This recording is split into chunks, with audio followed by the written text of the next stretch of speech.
Hello students, this is Usha Sharma.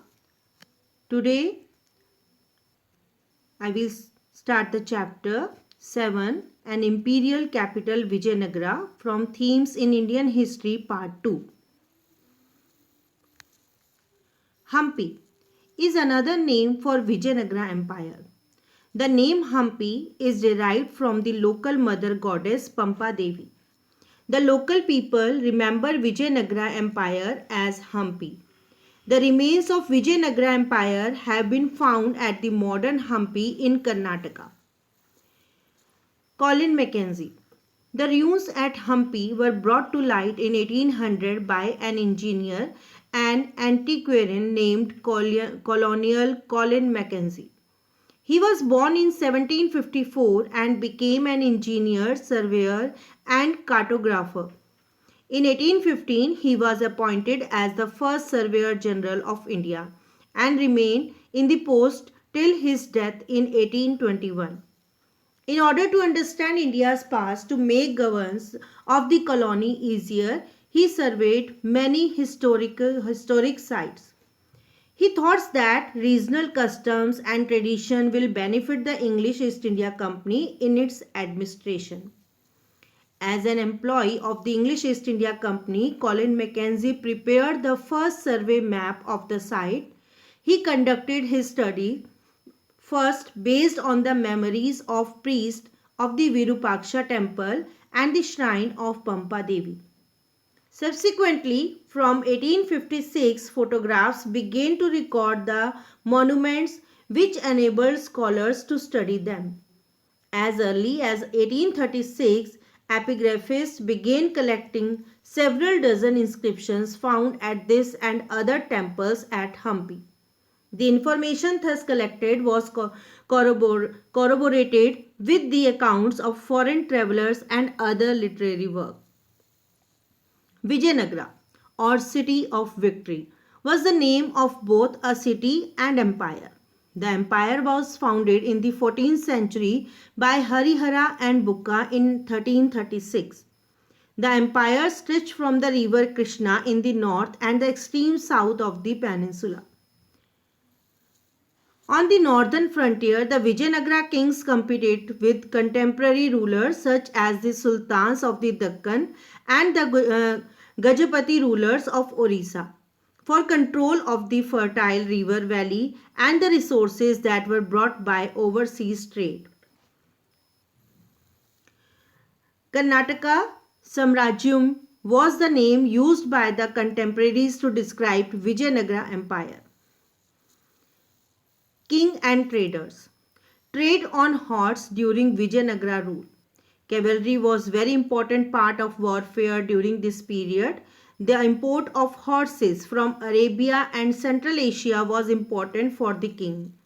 This trade was initially controlled by Arab merchants. Local merchants who were involved in the horse trade were known as Kudirai Chettis or horse merchants.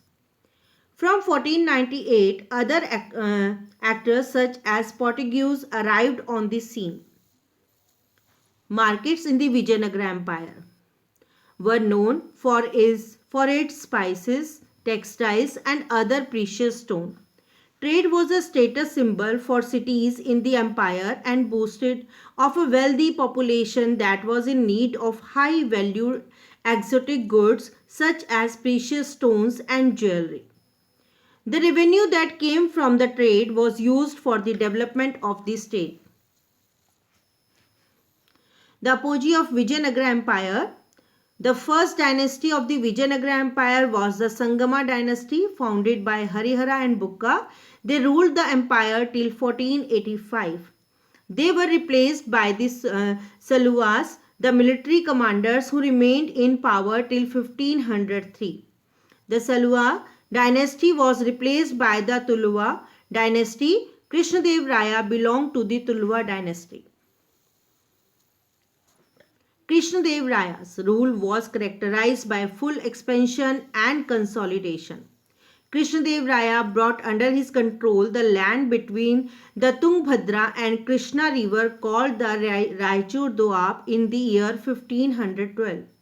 He defeated Pratap Rudra of Gajapati dynasty, the ruler of Orissa in 1514 and the Sultan of Bijapur in 1520. His rule is credited with buildings of fine temples and attractive gopurmas to many important South Indian temples. For example, the Gopurma of the Brihadeshwara temple at Tanjavur. He also founded the suburban township near Vijayanagara called Nagalpuram, named after his mother. Decline of Vijayanagara after Krishnadev Raya. After the death of Krishnadev Raya in 1529, his successor faced problems created by rebellious Nayakas or military chief. By 1542, the control of the empire came under another ruling lineage, the Aravidu, which continued till the end of the 17th century. Relations between the sultans and the rayas. The sultans were the reason for destruction of the city of Vijayanagara in the Battle of Talikota in 1565. But the relationship between the sultans and the rayas was not always hostile in spite of religious differences. For example, Krishnadev Raya supported some claimants to power in the Sultanate and took pride in the title establisher of the Yavana kingdom. Similarly, the Sultan of Bijapur intervened an attempt to resolve the succession dispute in Vijayanagara following the death of Krishnadev Raya. According to historians, the Vijayanagara king were keen to ensure the stability of Sultanate and vice versa. But due to the adventurous policy of Rama Raya and his attempt to play off one sultan against another, the sultan came together and defeated him decisively.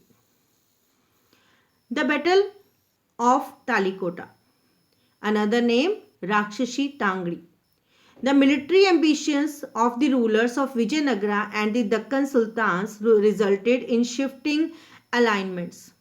Eventually, it resulted in an alliance of the sultanates against Vijayanagara. In 1565, the Battle of Talikota started and the army was led by Rama Raya, the chief minister of Vijayanagara.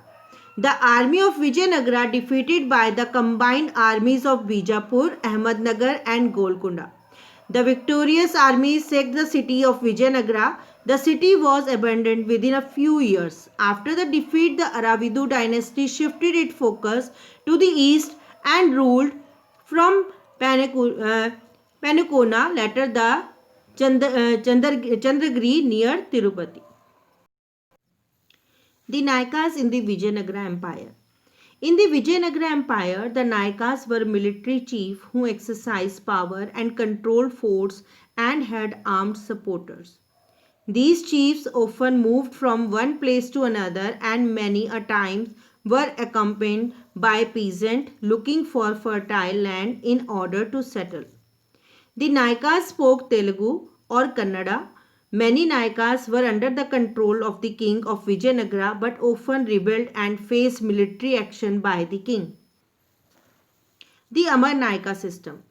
The Amar Nayaka system was a major political innovation of the Vijayanagara Empire. Most probably, many features of this system were derived from the Ikta system of Delhi Sultanate. The Amar Nayaka were military commanders. They were given territories to govern by the Raya. Their duty was to collect taxes and other dues from peasants, craftsmen and traders in the area. They kept part of the revenue for personal use and for maintaining their military. Some of the revenue was also used for the maintenance of temple and irrigation works. They sent tribute to the king annually and personally appeared in the royal court with gifts to express their loyalty. King asserted their control over them by transferring them from one place to another. In course of time, they established independent kingdoms. This was one of the cause of weakening and declining of the Vijayanagara Empire. Features of water resources. Vijayanagara was located in this natural basin formed by the river Tungabhadra, which flows in the northeasterly direction. Large granite hills form a girdle around the city. A number of streams flowed from these rocky outcrops of the river. Embankments were built along these streams to create reservoirs of different sizes. Since Vijayanagara was one of the most arid zones of the peninsula, elaborate arrangements were made to store rainwater to be used in the city. Kamalpuram tank is the most important tank built in the early years of the 15th century. Water from this tank was used not only to irrigate the field but also to channel water into the royal center. The Hiria Canal was one of the most prominent waterworks. This canal drew water from a dam built across the Tungabhadra and irrigated the cultivated field that separated the sacred center from the urban core. This canal was built by kings of the Sangama dynasty. Features of fortification. The accounts of Abdul Razak about the walls of the Vijayanagara Empire. Abdul Razak was an ambassador sent by the ruler of Persia to Calicut in the 15th century. He was greatly impressed by the fortification and mentioned 7 lines of the forts.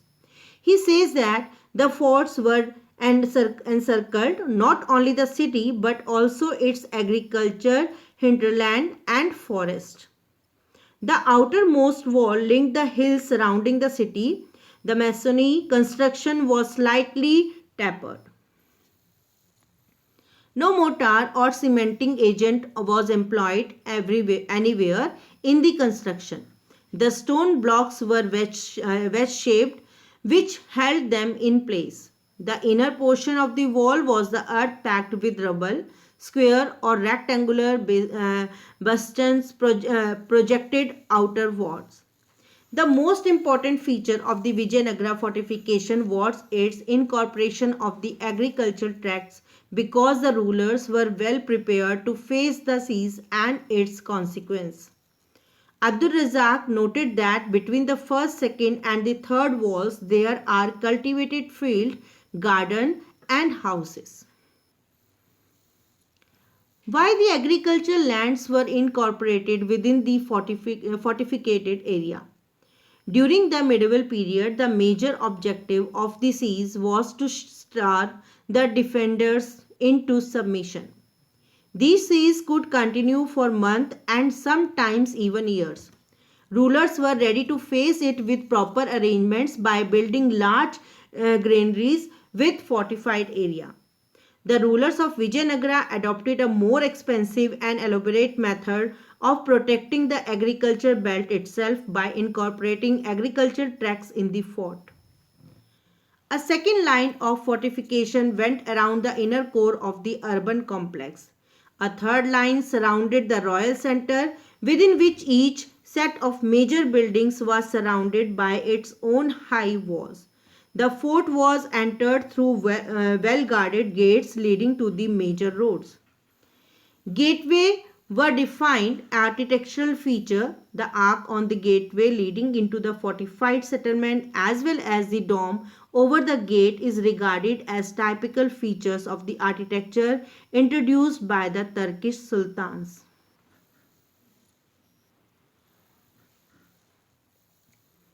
The urban core. Archaeologists have studied roads within the city and those leading out from it. These have been identified by tracing paths through gateway and finds of pavements. Archaeologists have found fine Chinese porcelain in some areas of the urban core. They suggested that these areas may have been occupied by traders. Tombs and mosques located here have distinctive function.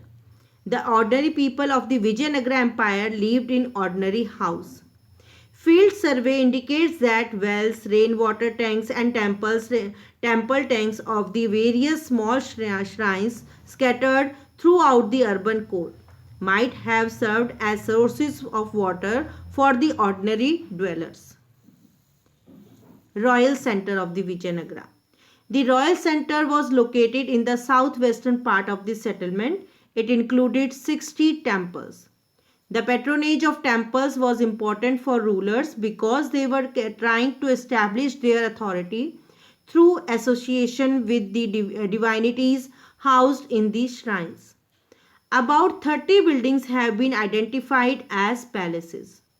The difference between temple and secular building was that temple were constructed entirely of masonry way, whereas material used in the secular buildings were perishable. Another feature of the Vijayanagara Empire, the Mahanavami Dibba. Based on the form of the building as well as their functions, some of structure have been assigned some names. The King's Palace is the largest of the enclosures but was not used as royal residence. It has two platforms, the audience hall and the Mahanavami Dibba. The audience hall is a high platform with slot for wooden pillars at close and regular intervals. It had a staircase going up to the second floor which rested on these pillars. The Mahanavami Dibba is a massive platform rising from a base of about 11,000 square feet to a height of 40 feet. There is evidence that it supported a wooden structure. The base of the platform is covered with relief carving. The Mahanavami festival was celebrated with great enthusiasm in Vijayanagara Empire. Literally, Mahanavami means the great ninth day. Mahanavami is a 10-day Hindu festival during September and October, known various as Dashera, Durga Puja and Navratri. The Vijayanagara king displayed their prestige, power and suzerainty on this occasion. The ceremonies performed on the occasion including worship of the image, worship of the state horse and the sacrifices of buffaloes and other animals. Dance, wrestling matches and processions of caparisons, horses, elephants and chariots and soldiers, as well as ritual presentation before the king and his guests by the chief Naikas and subordinate kings marked the occasion. These ceremonies were imbued with deep symbolic meaning. On the last day of the festival, the king inspected his army and the armies of the Naikas in a grand ceremony in an open field. On this occasion, the Naikas brought rich gifts for the king as well as the stipulated tribute. Other buildings in the Royal Center. One of the beautiful buildings in the Royal Center is the Lotus Mahal. According to Mackenzie, it may have been a council chamber, a place where the king met his advisor. One of the most spectacular buildings found in the Royal Center is the Hajara Rama Temple. This was probably meant to be used only by the king and his family. The Sacred Center. Traditions about the Sacred Center. The hills of northern region shelter the monkey kingdom of Vali and Sugriva mentioned in the Ramayana. Other traditions suggest that Pampa Devi, the local mother goddess, did penance in these hills in order to marry Virupaksha, the guardian deity of the kingdom, also recognized as a form of Shiva. The Vijayanagara king encouraged temple building as it conveyed a divine association between the deity and the king. The Vijayanagara kings claimed to rule on behalf of the god Virupaksha. All royal orders were signed Shri Virupaksha, usually in the Kannada script. Rulers also indicate their close links with the gods by using the title Hindu Surat Rana. This was a Sanskritization of the Arabic term Sultan, meaning king, so literally meant Hindu Sultan. The Vijayanagara kings made grants to temples. Temple developed as center of social and cultural activities. During this period, certain new features was evident in the temple architecture. These included structure of enormous size that must have been built to mark the imperial authority. One of the best examples of Raya Gopurma or royal gateways that often the towers on the central shrines. These gopurmas signal the presence of the temple from a great distance. Another distinctive features of the temple architecture was mandapa. Virupaksha temple. One of the best example is the Virupaksha temple. The Virupaksha temple was built over centuries. Inscriptions suggest that this shrine to the 9th-10th century. On the occasion of his coronation, Krishnadev Raya built the elaborate hall in front of the main shrine. The hall was adorned with delicately curved pillars. Eastern Gopurma was also built by him. The halls in the temple were used for a variety of purposes. In some spaces, images of God were placed to witness special programs of music, dance, drama, etc. Others were used to celebrate the marriage of the deity, and yet others were meant for the deities to swing in. On such occasions, small images other than those kept in the central shrine were used. In the Vitthal temple, the principal deity was Vithala, a form of Vishnu. Generally worshipped in Maharashtra, this temple has several halls and a unique shrine designed as a chariot. A characteristic feature of the temple complex is the chariot street and extended from the temple Gopurma in a straight line. These streets were paved with stone slabs and lined with pillared pavilions where merchants set up their shop. Various steps involved in the mapping of the site at Hampi. The first step was to divide the entire area into a set of 25 squares, each designated by a letter of the alphabet. Then each of the small square was subdivided into a set of even smaller squares. These detailed surveys have been extremely painstaking and have recovered thousands of structures from tiny shrines and residences or to elaborate temples. Buildings as a source of information. Buildings provide useful information in understanding the past. Buildings that survive tell us about the ways spaces were organized and used, how they were built, with what materials and techniques. We can assess the defense requirements and military preparedness of a city by studying its fortification. Buildings also tell us about the spread of ideas and cultural influence if we compare them with buildings in other places. They convey ideas which the builders or their patrons wish to project.